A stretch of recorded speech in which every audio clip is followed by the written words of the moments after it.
Muhammed vazifesinin yakın olduğu içine doğmuştu.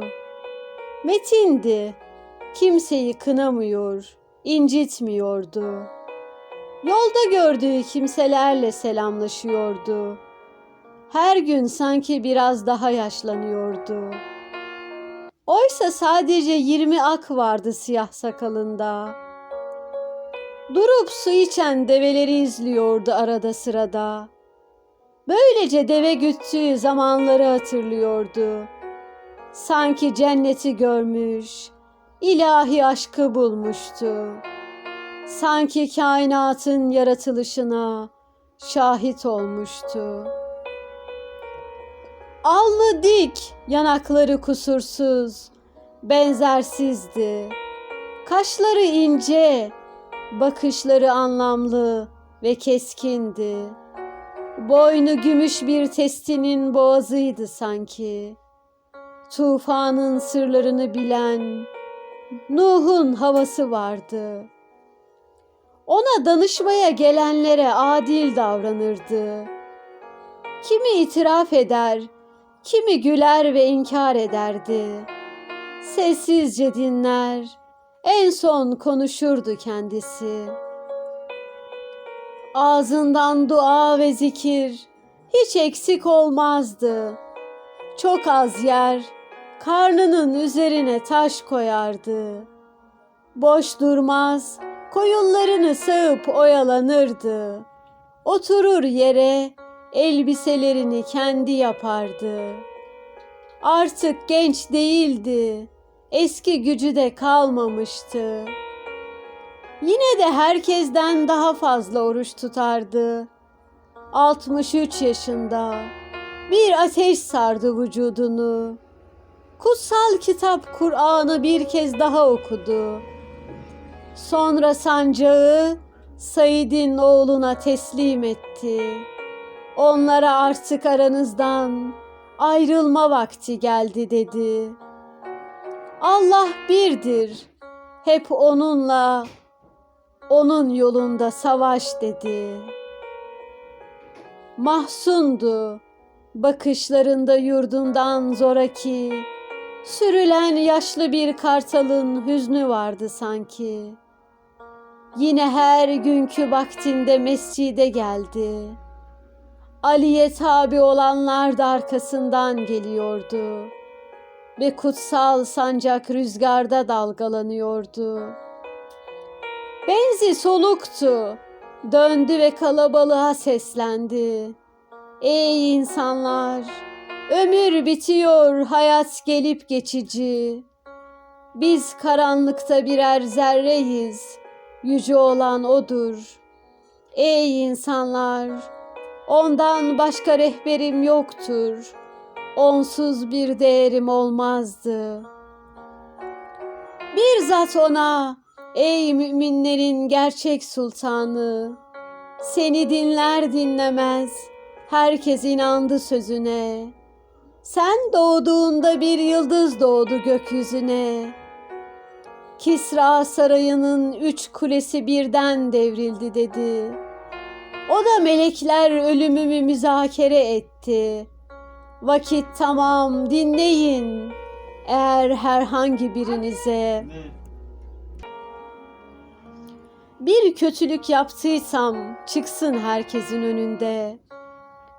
Ben ölmeden gelsin intikamını alsın şimdi. Kime vurmuşsam o da bana vursun dedi. Ve uzattı usulca asasını oradan geçenlere. Yaşlı bir kadın bir koyunu kırpıyordu eşikte. Ona Tanrı yardımcın olsun diye seslendi. Bakışlarında bir hüzün vardı, oldukça bitkindi. Dalgındı, birden şöyle dedi. Herkes duysun. Allah benim adımı andı. Bundan emin olun. Topraktan insan, nurdan bir peygamberim. İsa'nın getirdiği dini tamamlamaya geldim. Ashabım, ben sabır taşıyım, İsa tatlı dilliydi. Zira her şafak doğacak güneşin müjdecisi. İsa benden önce ama ne Tanrı'dır ne de oğlu. O gülü koklayan Bakire Meryem'den doğdu. Unutmayın, ben de etten kemikten bir faniyim. Kuruyan bir başlıktan başka bir şey değilim. Şu dünyada başıma gelmeyen şey kalmadı. Çektiğim çilelere yol olsa dayanmazdı. Baskı ve işkenceden şu bedenim çok çekti ve eğer işlediğimiz her bir günahın bedeli korkunç bir haşere olsaydı, o karanlık mezarı bize dar eder, cehenneme çevirirdi orayı. Tekrar tekrar bedenlenir cehennem ehli ve kurtlar yeniden kemirir tüm bedenlerini. Böylece defalarca tükenir ve yeniden dirilir. Cezalarını çekince de yeniden huzura erişir. Ben kutsal savaşların mütevazi meydanıyım. Bazen bir efendi, bazen de bir köle gibiyim. Kelamım tıpkı çöldeki kum ve kuyular gibidir. Bir sözüm korkutuyorsa bir diğeri müjdecidir. Ey inananlar! Çektiklerimi görüyorsunuz işte. Karşıma alıp insanı aldatıp yeniden delalete, sürüklemek isteyen o dehşet saçan iblisleri. Engellemeye çalıştım, bağladım o pis ellerini. Çoğu zaman Yakup gibi karanlıklar içinde çarpıştım durdum görmediğim kimselerle. Fakat insanlar beni özellikle öldürmek istedi. Bana karşı sürekli kin ve kıskançlık besledi. Ben ise asla hak davamdan vazgeçmedim. Onlarla savaştım ama kimseden incinmedim. Savaş boyunca bırakın yapsınlar diyordum. Kanlar içinde tek yaralı ben olayım istiyordum.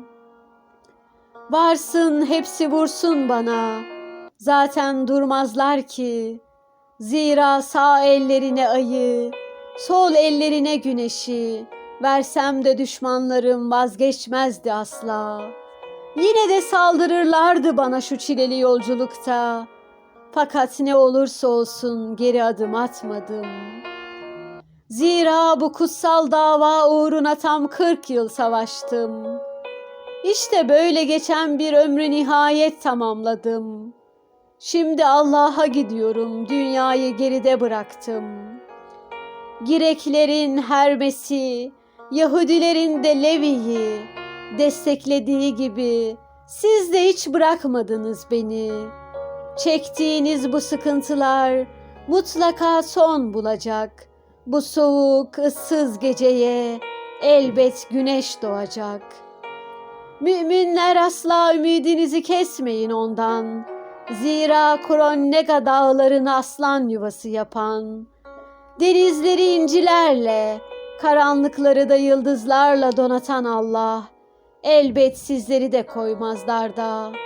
Sonra ona inanıp teslim olun diye ekledi. İnanmayan ancak inkarda etmeyenlerin yeri, cennet ile cehennemi ayıran duvarın üzeri. Kararmıştır kalpleri, günah işlemek tek işleri. Hiç kimse tamamen günahsız değildir belki. Ama çabalayın ki Allah cezalandırmasın sizi. Namaz kılın, bütün azalarınız değsin yere. Zira o dayanılmaz cehennem ateşi, sadece onun için yere kapanmayan bedenleri yakar. O kapkaranlık dünyayı masmavi gökle açar.